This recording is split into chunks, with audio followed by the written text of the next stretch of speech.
So while we also focus about your latest significant position, Dharavi Redevelopment, again, there have been mixed responses. There have been so many protests taking place. Some people are favoring it. Some people are against it.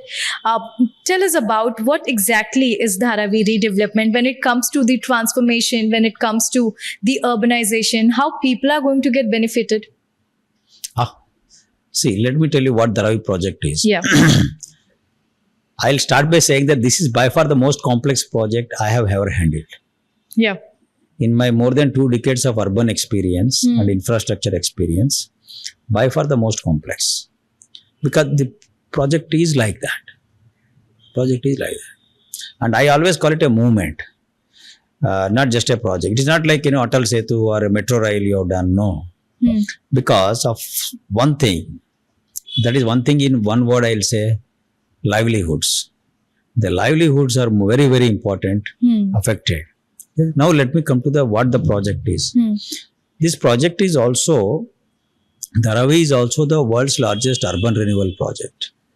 To repeat, the world's largest urban renewal project in peacetime. Third, it is the brownest project. Brownest of the brownfield projects. And if you ask me, the complexest project. Yeah? Yes. It's the largest, brownest and the complexest, if you can call it. Okay. And now let me speak about the scope of the project. What it entails. It has 3 dimensions. One is a physical construction of the houses for the poor, for the slum living, the people living in slum. And also construct their factories, shops, etc. Okay. That is one. Second is the provision of physical infrastructure.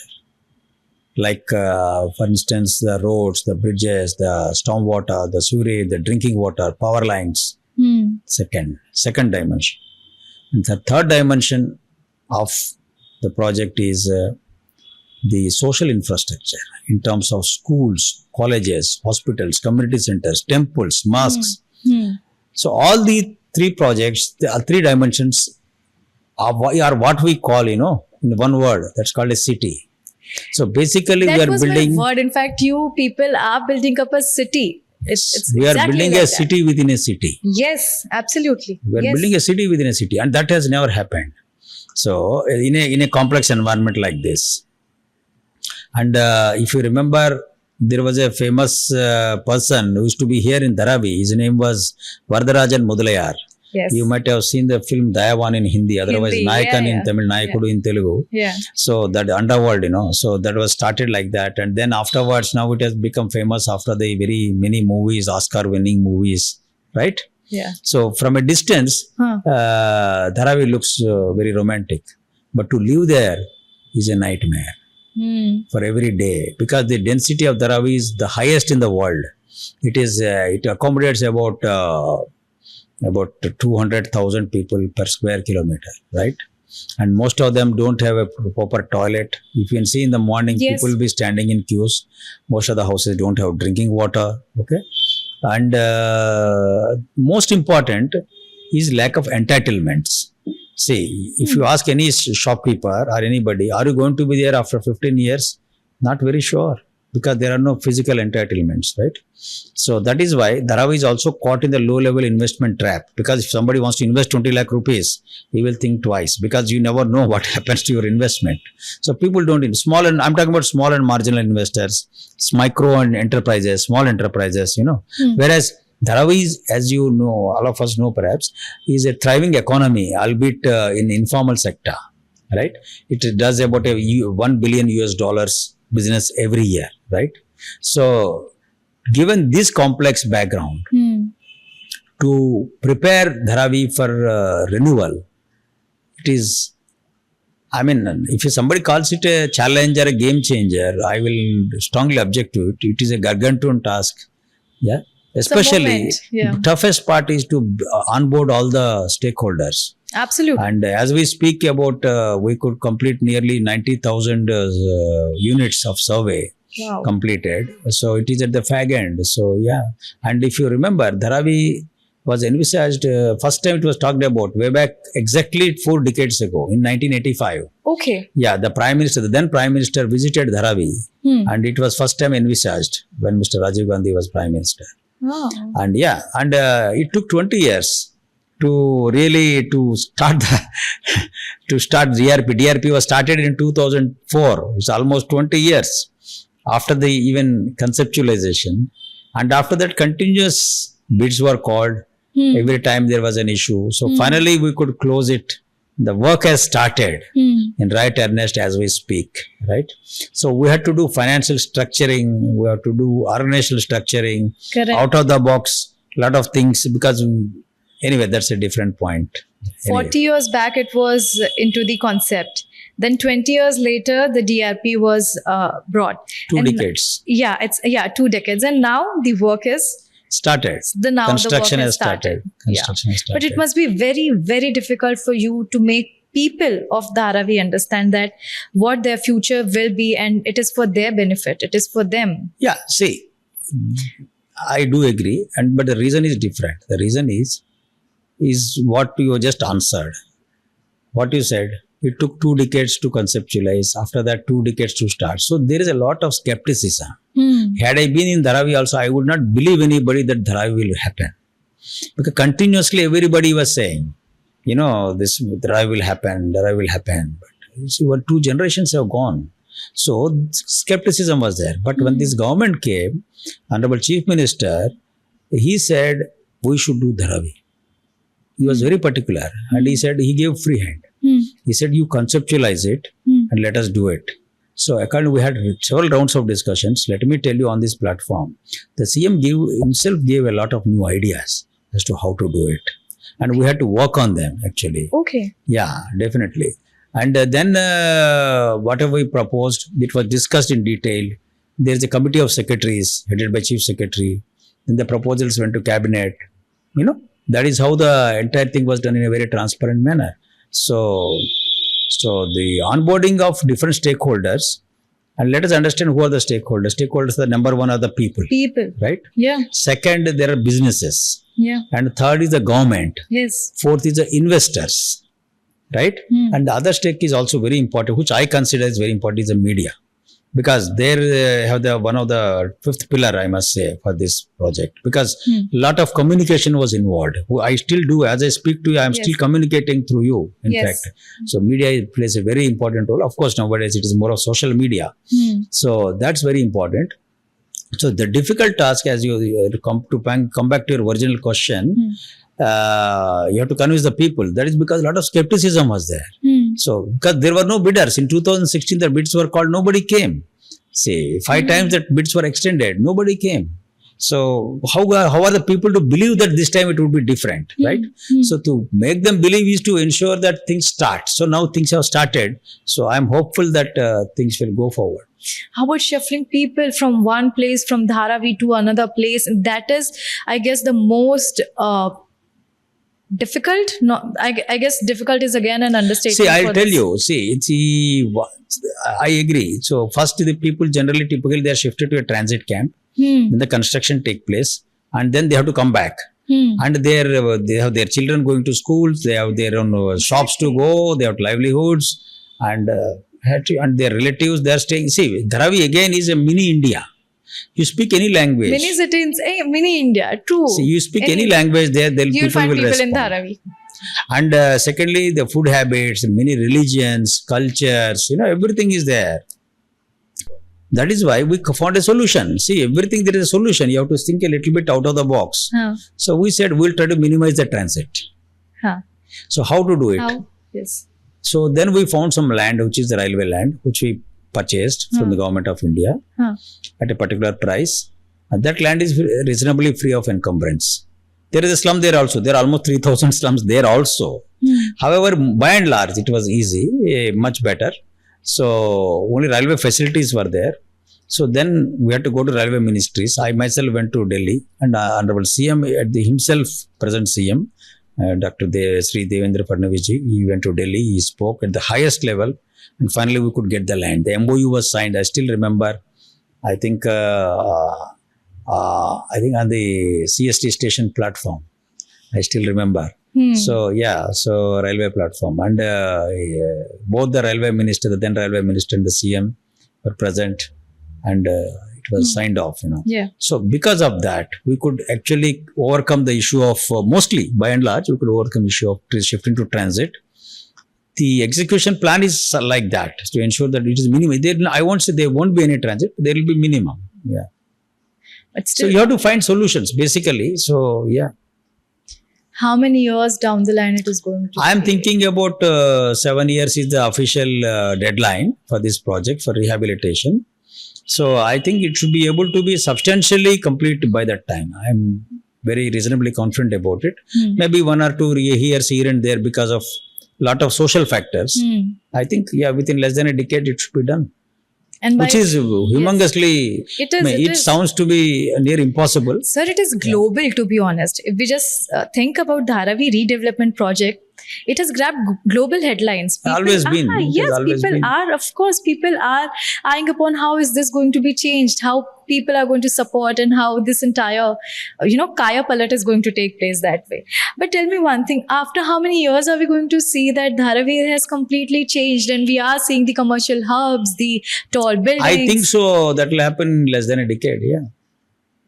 In less than a surely. decade. Yes. Surely. And that's Definitely. massive. That's really massive. Unless some black swan event takes place. Otherwise, yeah. In a decade. Great. SVR sir, also tell me about, you have many a time stressed about how decision making is very crucial and nothing is black and white. You have to keep negotiating and you have to see all the stakeholders, right? Were there any points where you have faced criticism for this? Yeah, why not? There are points of criticism. Tell me the latest one where it was like, my people should also able to relate. See, in Dharavi itself, I will say. Yeah. See, there is a group called Dharavi Bachao Andolan. So, they do criticize. They did criticize about the way we are going about. We are not communicating, right? And the lands are being given free to the group, to the investors, right? That was a criticism. And they said you are working for that investors like that. In private, not in public. Nobody mentioned. And nobody said the last part, but Impression, of course. So even now, people, when they speak, if I can enter anybody's house in Dharavi, the first thought is this only, that we are unaware what is going to happen and Yeah. the government is not supporting us. This is what they say. Yeah. so that is why we started the outreach program to ensure that people know what it is, right? So we started that outreach program, and when I met this Dharavi Bachao Andolan, when I explained certain nuances of the project, in fact, let me tell you, unanimously, there are 15 political parties. They all clapped. Oh God. That's Yes, it lovely. happened Yeah. right here on the same floor in the meeting room Okay. for certain points. Yes, you can ask them also. Wow. So, that point was especially the shifting of the commercial units outside Dharavi. So, then we discussed, and the CM also agreed that all of them should be inside Dharavi. He himself was very particular. When the announcement was made, and these people were not aware. So, then I explained to them. Everybody liked it. It's a fantastic thing. They were not aware also. So, basically, and second, so you should explain. Secondly, I think when a public servant, a public figure, should be ready to, you should not be immune to criticism, but you should be ready to take it. Take it. And take it in a positive way. And if it is a wrong criticism, definitely you should be able to answer to it. That one has to do. But however, a criticism should be taken in and reviewed, and we can always get back in reply. And reply should be more in action rather than oral In reply, words. Yeah.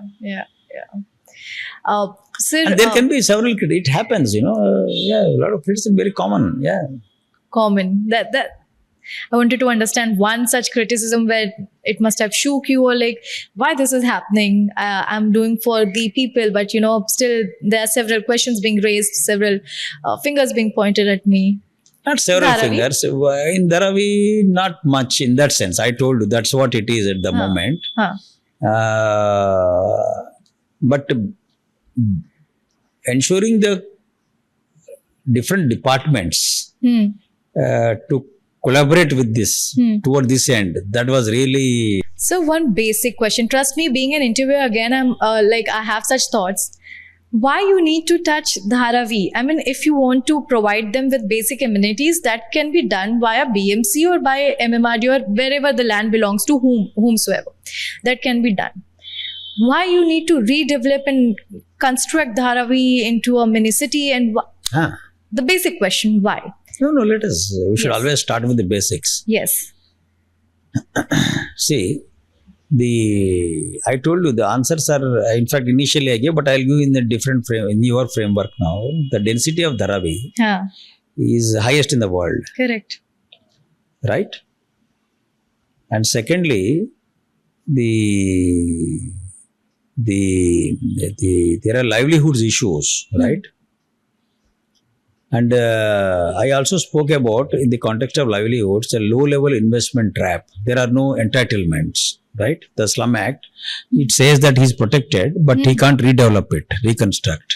Okay.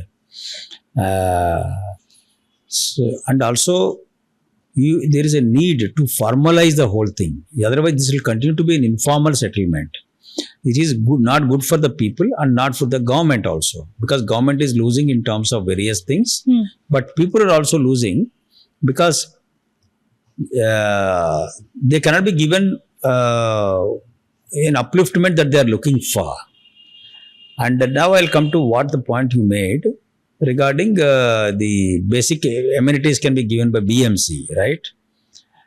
Point is, it is not possible to do that. Just a facelift is not possible to do that, because, for instance, let us talk about the brass tacks.